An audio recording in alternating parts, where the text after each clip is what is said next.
Hey everyone, just quick announcement before I share today's episode with Raha Moharrak.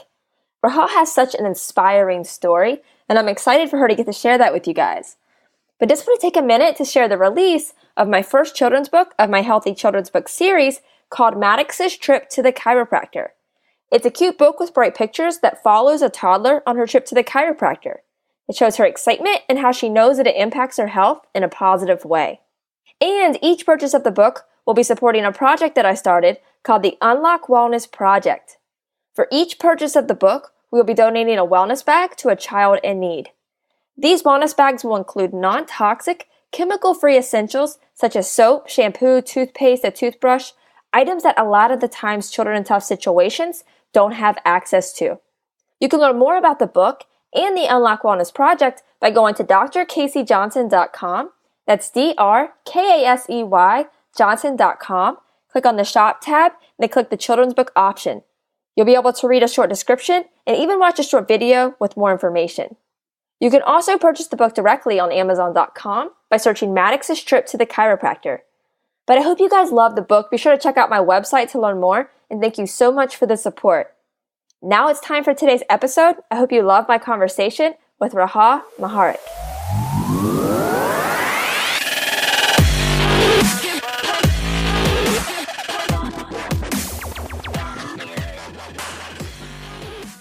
Welcome to the Unlock Wellness Podcast. I'm Dr. Casey and excited for today's guest. I'm here with Raha Moharrak, and Raha's story is so inspiring. She was the first Saudi woman to climb Mount Everest and also the 7 highest peaks in each continent. So I'm excited for her to get to share her story. And just, Raha, thank you so much for taking time to come on. I'm excited. Thanks for having me. Yeah. And so let's just jump into your backstory. I know it's, just how did it all start? Because, climbing Mount Everest or the 7 highest peaks isn't something that, that for the average person, that's like not their goal. And especially, for you, you had a lot of extra obstacles and hoops to jump through. And I'm sure that was extremely challenging. So, so just how did it all start? A few years ago, I reached an age where this age fluctuates depending on society, depending on your family. So I reached a specific age and I was expected and meant to go back and settle down and find Prince Charming. And I wasn't doing that. I was working in the UAE and I was doing my own thing. So I reached that age and my family was like, okay, time to come back. And I was so frustrated by that notion of, okay, now you have to be you're ready. Now you have to find someone. I didn't like that. It really annoyed me. So I wanted to do something for me. I wanted to do something that was my own and something that would, if I was a bit honest, drive my parents a little bit insane. Because I was so upset that my open-minded family, I thought at the time, would be like this. Oh, okay, now it's time to get married. Really bothered me. So I looked for something different. Nice. And whenever you started to want to do things different, so you moved away, right? And that was that the kind of the first step? I was living, I moved back. I was living in Dubai and I moved back to Saudi. So how did the whole climbing thing come? Because did you grow up like an athletic person, or were you ever into climbing or have friends that were into that? I've always been athletic. I just didn't, I never thought I'd be known for mountain climbing per se, but I've always been athletic. So it wasn't far-fetched that I picked this up. What was far-fetched was the fact that I continued to do it. Just took it to a crazy level. Probably the most crazy on the highest level, actually. Yeah. No, that's awesome. So when did you have your first climb? How was that first experience and how did it even play out? It was Kilimanjaro. It played out very randomly. It was a very serendipitous moment. I was with a group of people that I didn't know very well at the time, and one of them said that, "Oh, I'm climbing Kilimanjaro over the holiday." And as soon as she said that, I was like, "You're doing what?" I was like, "That's really very interesting." How was that experience for you? Because that was something that you've never put yourself through physically and mentally, and No, I've never.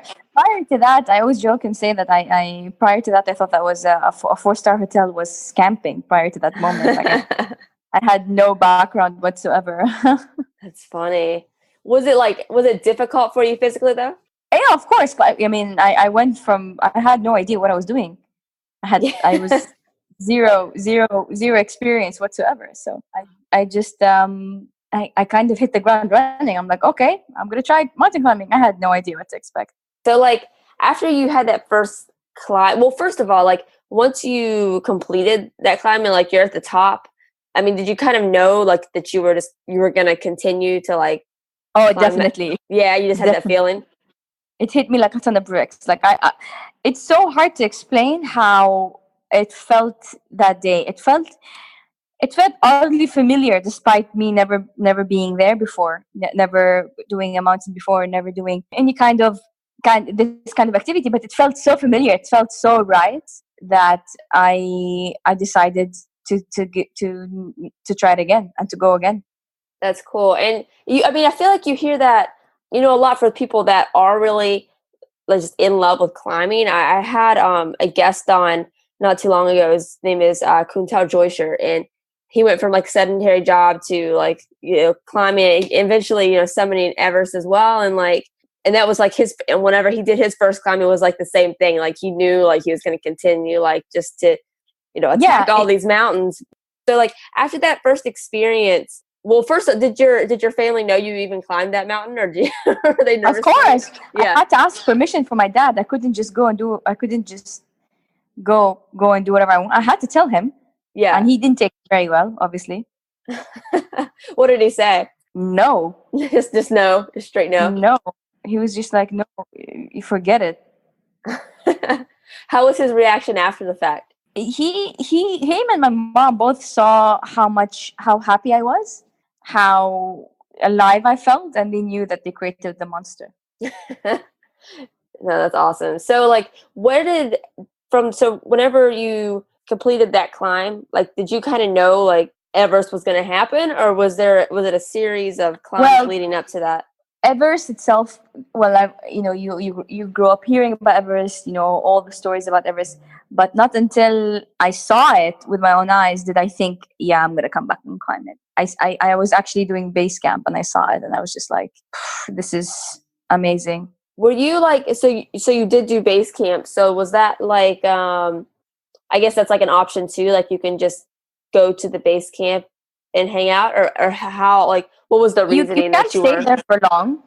Okay, You can't stay there for too long. But yeah, I went and you actually get a glimpse of Everest before, yeah, before. But when I got to base camp, I was like, oof, this place is just incredible. The culture, the people, the history of it is just out of this world. So yeah, I'm sure that would be like once you get to the base camp, it's like it's right there, right? I mean, obviously it's a huge climb, but like it would be hard not to want to once you're already at the base camp. Like you might as well just kind of just kind of go for it. no, it doesn't work like that. Actually, it's a whole new ball game above base camp. But for me, it was this. It called me. It's so funny to say and so ironic, but that mountain was just so beautiful. I knew I was going to come back. Don't ask me how I knew, but I knew I was going to come back and climb it. Strong sense. It was so strange. It was a very odd. I don't know how to explain it. I've never been a mountain climber. I've never thought of being a mountain climber. I didn't grow up with mountain climbing. We don't have any kind of mountain climbing in our house. The climbing we have is the stairs. That's it. But we don't.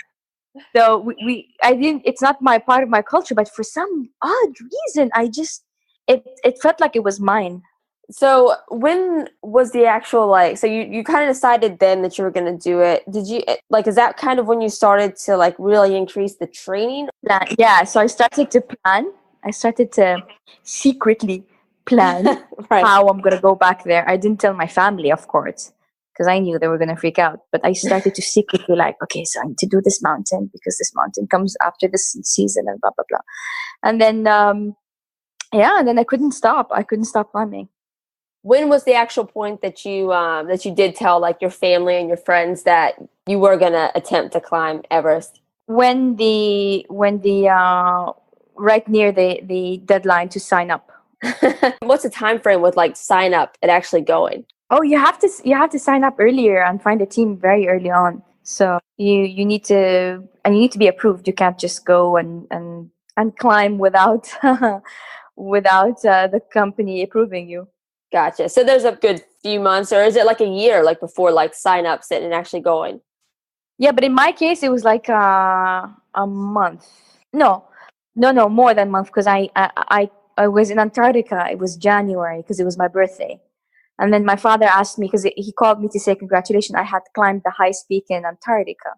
And then he called to say happy birthday. What would you like for your birthday? And it was a very windy day. And I screamed Everest. And then he just went toot toot. He hung up the phone and thought I was completely insane. But yeah, it was in January. So it was probably around January, February where I signed up because by February I was in Aconcagua climbing a mountain there to get a high altitude conditioning done. So it was back to back. Gotcha. Like, how did they react a little bit better than what you thought once you did kind of actually tell them that it was going to happen? You signed up? Oh, no. They still had a hard time. Yeah. Well, I'm sure that would be difficult, as a parent. It's knowing that it's so dangerous and that it is, pushing yourself to the extreme. So, I mean, it's like understandable, but it's just once you've made that decision, you just have to kind of go for it. Yeah. I mean, did your friends react the same way or did they just think you're crazy? Oh, they still think I'm crazy. It's not. It didn't change. Yeah. Well, everyone still thinks I know I'm a little bit crazy. I had to accept that fact. But I joke. I say I'm crazy with a purpose. There you go. No, that's awesome. So I mean, how was the experience of training for that? Because you have to push your body. I mean, what was the hardest part? What was the easiest part? I mean, just like how was the whole training process? God, almost all of it was difficult. From finding the right gear to training to finding the company to getting visas to being in the Middle East and wanting to climb the highest mountain in the world. All of it was quite difficult. Because it's like, I mean, whenever you're training for that, I mean, how many hours per day are you training? Is like, what's the process look like? For Denali, I did, well, it was different intervals. It can be anywhere from 4 hours a day, 2 hours a day, 6 hours a day, and at a very rare occasions, 8 hours a day. Wow. Yeah, because it depends. It depends on the type of training I'm doing. If it's strength, conditioning, endurance, stamina, it depends on what we're doing. What do you think as far as your training, whenever you're let's say you're on the mountain and you're like, I'm really glad I trained in this. Was there a certain aspect of the training that you found super beneficial that you just noticed it extra, carrying over to the actual climb? Well, with any kind of sports, you have to do a lot of different conditioning. You can't just do one aspect. So, of course, one is not enough. You have to constantly just that cross training. Yeah. So how was that the experience of climbing Everest? I mean, did you have anything happen out of the ordinary, or did it go as smooth as it possibly could have been, or you're just going to kind of walk us through your climb and your experience? Well, a Saudi woman climbed Everest. That's pretty not ordinary. Exactly. Besides that fact. I was lucky. I had a great team. I had a great guide. I always have a happy, positive attitude, no matter what happens. Sometimes I'm down because I'm cold or I'm hungry or whatever. But usually I have a very, very positive, very okay. So don't sweat kind of attitude. I mean, I feel like you'd have to in that type of situation. And yeah, it's very difficult to manage your mind up there. It's really, really hard to stay positive up there. But you are responsible for your actions and your mentality. So you better be good in terms of how you think. Yeah, no, absolutely. I mean, you have to think about just on a general, I mean, you're cold, like you were saying, you're hungry. Just one of those things alone, think about if you're just cold on an average day, you're not in a great mood if you're cold or if you're hungry and exactly you're in the most extreme cold hunger. and you have to like Add to that, you're stinky, your tummy hurts. right. You know, loads of different things that are very uncomfortable. Yeah. Did you like suffer with like frostbite or anything like that? I got frostbite on one mountain and one mountain only, and it's because I was so tired and so over it. I was like, oh, Which mountain was that? Denali.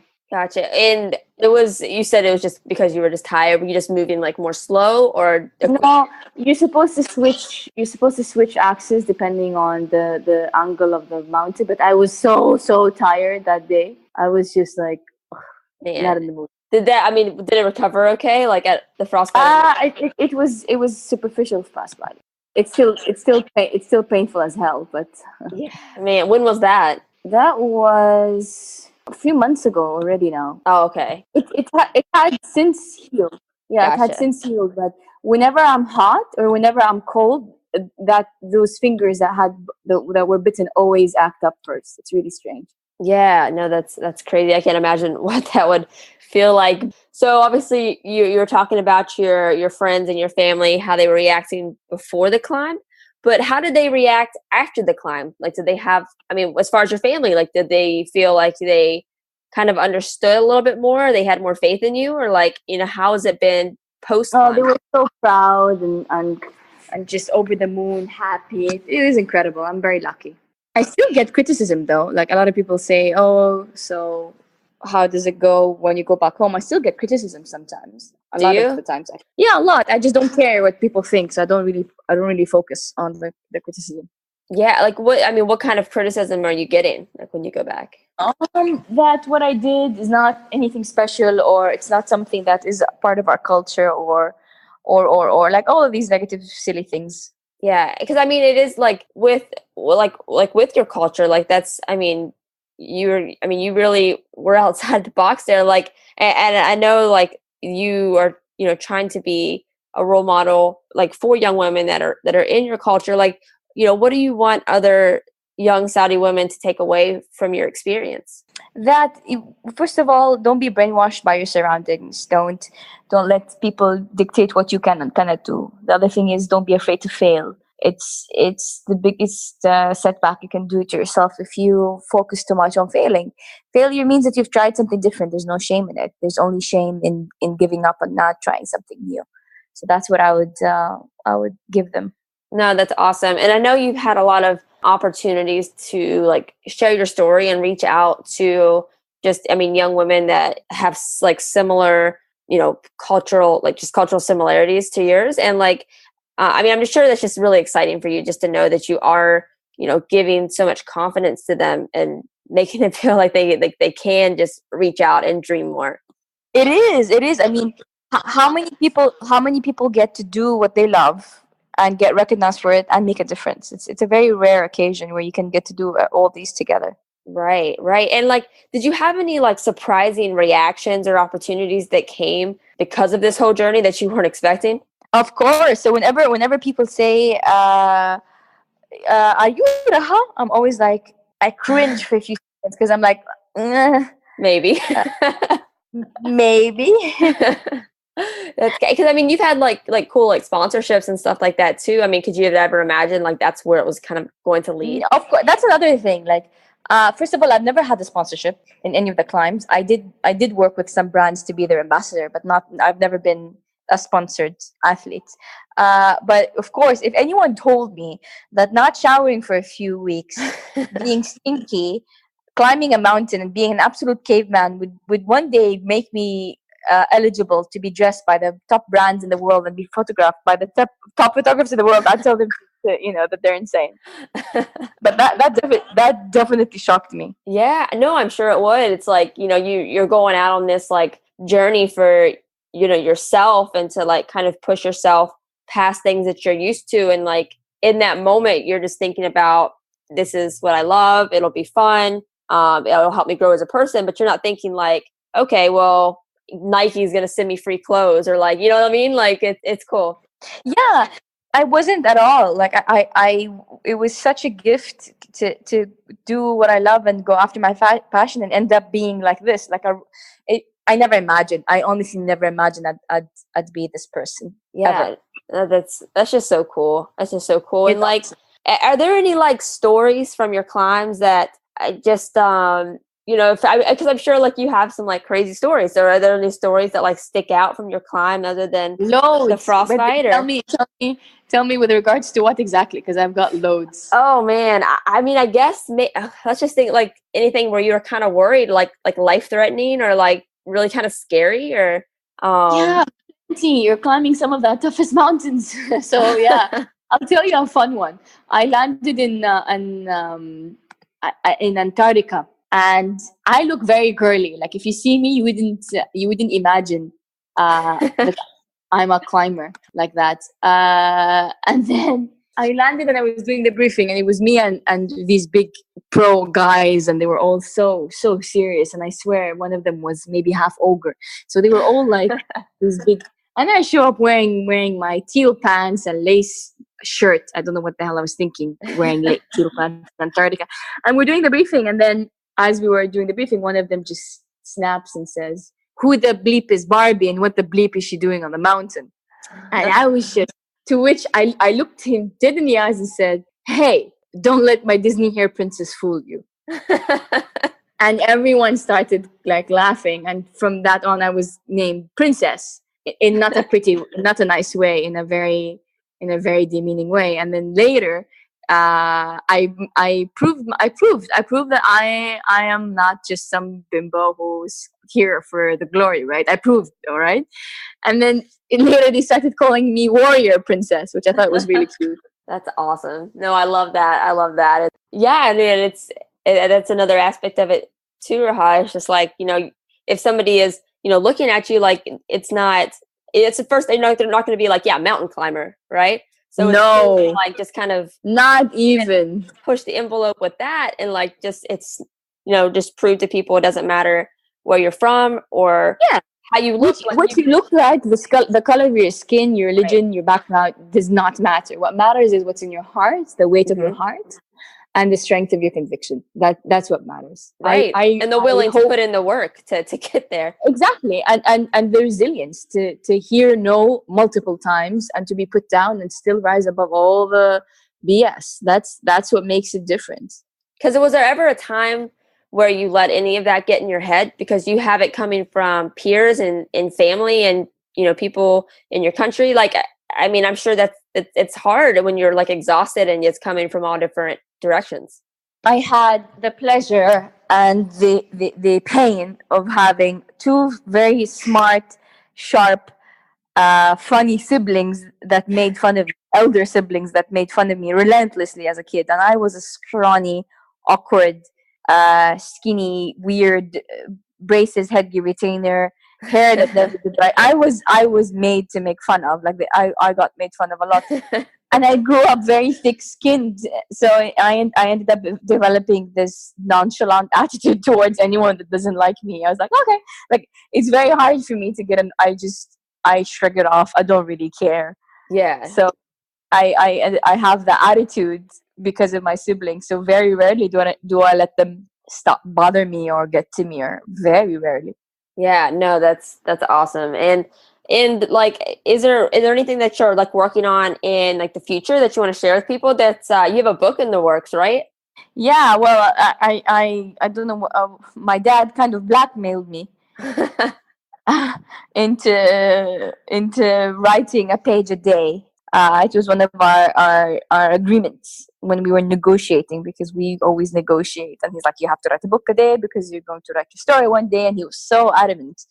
So yeah, I had this crazy push from him and my family to write the book. So I've been writing it for the last couple of years, and it's around 90% done, and it's being Awesome. shopped to find the right publisher. That's great. No, that's awesome. So in the book, it's just going to cover, I mean, basically just the whole story, or is it just going to be strictly Everest, or what can people expect to see in the book? It's a memoir. It's a memoir. I'm not serious enough for it to be a biography. God no. But it's a memoir. It's a story about the Saudi girl who endeavored to touch the sky, to be born so far from your dream and still managing to do it, and you rise above it all. Yeah. And was there anything else happening in the future that you want to just put out there and share with people? Oh, for now, I think I've earned a good vacation. I think you should too. Yeah, I mean, I had to wait for my toenails to grow back, first of all, and yeah, I just needed some time off, focusing on my book. So that's my main project next year. Well, the other thing that I've always wanted, and I don't think I'll ever let go of, is wanting to go to space. But that's a completely different ballgame, That's awesome. Yeah. So we have to get you to the moon, right? or at least a little bit close to the moon. No, that'd be amazing. And just Raha, what is the best way for people to follow you on social media? That way they can keep up with just everything that you're doing. And Oh, Instagram. Is so Instagram is the best because it's uh you can see part of my life. You can follow me, and I answer everything myself. You can tell by all my spelling mistakes. I'm severely dyslexic and I hate typing. hey, you just got to own it, right? Yeah, I own it. I own it for sure. That's funny. And then Raha, this closing question that I ask every guest. But if you just had one piece of advice for the audience, maybe it's something that's been your biggest takeaway through this whole journey. But if you just had one piece of advice to give, what would it be? I already mentioned it. It's never be afraid of failing. There's so much fear in failure. It makes you not even start. No, that's definitely true. And Raha, your story is incredible, and I can't wait for the book to get done so I can get a copy. So yeah, and I love wish me having luck. My God, it's been a headache. I'd rather maybe climb the mountain again. Oh man, no, it's going to be amazing. I'm excited to share it with people. So just thank you so much. Thank you for your time, and thank you for everyone who's been listening. Thank you guys so much for tuning into today's episode. I hope you loved my conversation with Raha. Her story is just so inspiring, and I'm excited for you guys to follow her on social media to keep up with everything that she's doing. You can find the social media links that we talked about in the episode in the show notes, but you can also find them on my website as well at drkaseyjohnson.com. That's DRKASEY Johnson.com. Click on the Listen tab. Then from there, you'll be able to see all of the past guests that have come on the Unlock Wellness podcast, read a little bit about each guest, and be able to click on their social media links, website, all of that. So all of Raha's information can be found on my site as well. If you guys loved today's episode with Raha, be sure to jump on iTunes, subscribe, and write a review. It really helps me out a lot, and I really appreciate all of the feedback and support. And like I spoke about in the intro, also be sure to check out my first children's book of my Healthy Children's Book series called Maddox's Trip to the Chiropractor. Each purchase of the book supports the Unlock Wellness Project, which supplies a wellness bag to a child in need for each book purchased. You can learn more about the book and the Unlock Wellness Project on my website as well at drkaseyjohnson.com. Click on the Shop tab, then choose the Children's Book option. You'll be able to read a short description and even watch a short video to learn more. If you do purchase the book, be sure to share it on social media using the hashtag UWProject. I'll repost it and give you a shout out on the podcast. But I hope you guys love the book. Thank you guys so much for the support, and I hope you loved today's episode. Thank you guys so much for tuning in.